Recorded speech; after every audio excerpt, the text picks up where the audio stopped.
দর্শক শ্রোতা, আমরা এবার আসাম মঞ্জিলের দোতলায়, যেটা আসলে সচরাচর সব এখান থেকে সরাসরি ওঠা যায় না, তারপর আমরা ভেতরটা আপনাদেরকে দেখাচ্ছি। আসুন এখানে যে সিঁড়ি দিয়ে ওঠা যায়, এটা বন্ধ রাখা হয়েছে, এটা রক্ষণাবেক্ষণের কাজের জন্য। আর এখানে ওঠার পর, দোতলায় ওঠার পরে যেখানে বসার জায়গা, এখানেও কিন্তু বিভিন্ন ওই যে ছাদটা কীভাবে সাজানো হয়েছে দেখুন। যে ফ্লোরটা কিন্তু ফ্লোরটা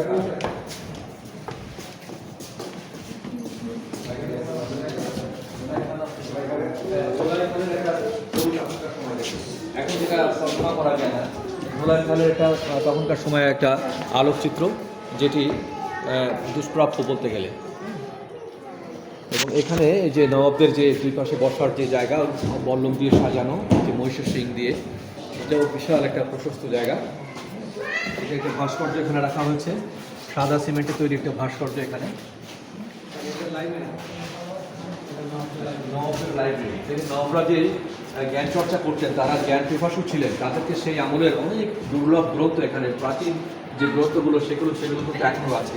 যেটি আমার কাছে সবচেয়ে বড় দামি জিনিস, আমি ব্যক্তিগতভাবে মনে করি ধন ভাণ্ডারের চেয়ে জ্ঞান ভাণ্ডার সবচেয়ে দামি জিনিস।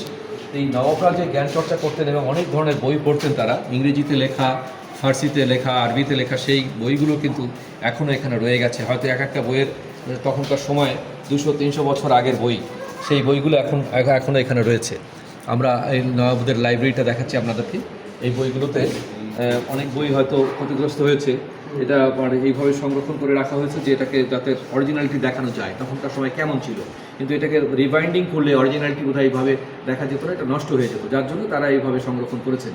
এই কালোর আবর্তে আস্তে আস্তে এইভাবেই ক্ষতিগ্রস্ত হয়। এটা আমাদের জন্য একটা বড় জিনিস যে জানলাম নবাবরা কিন্তু পড়াশোনা করতেন। তাদের মধ্যে অনেক উচ্চশিক্ষিত ছিলেন, অনেক অনেক বই আছে।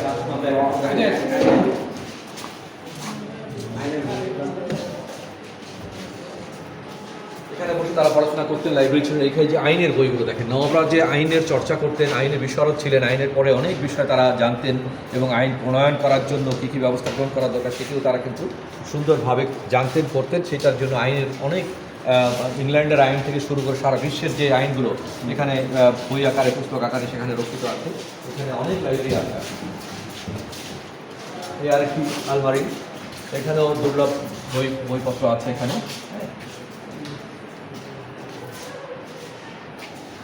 দেখা যাচ্ছে না ক্লিয়ার, অনেক নোট, সব আইনের বই, এগুলো সব আইনের বই। হ্যাঁ, মানে অনেক পোকায় খেয়ে গেছে, যার জন্য অনেক কিছু আমরা দেখতে পাচ্ছি না। Scottish notes and Indian jungle, এটা হ্যাঁ, Scottish notes and Indian jungle নামে বই, সিরিয়াল বই, এবং অনেক ধরনের বই আছে। এই বইগুলো পড়তে পারলে জানা যেত এখানে অনেক দুর্লভ তথ্য রয়েছে। এটা রত্ন ভাণ্ডার, মূল রত্ন ভাণ্ডার হচ্ছে জ্ঞান। এই বইগুলো আজকে হয়তো পড়া হচ্ছে না বা পড়ার কোনো সুযোগ নেই, কিন্তু যদি পড়া যেত তাহলে জানা যেত অনেক দুর্লভ কাহিনী, যে কাহিনীগুলো আমরা হয়তো এখন জানি না, এখন কালের আবর্তে হারিয়ে গেছে। লাইব্রেরিতে যেখানে বসে ওনারা পড়তেন, বসার জায়গাটি কত সুন্দর। এখানে তাদের ইয়ে আছে, মানে লিস্ট অফ বুক, বইয়ের যে একটা রেজিস্টার, একটা লিস্ট, বই আছে, কত বই আছে তার একটা লিস্ট ওখানে রাখা আছে। এখানে নবাবদের সুন্দর একটি জায়গা। এবার আমরা 17 নম্বর রুমে প্রবেশ করব।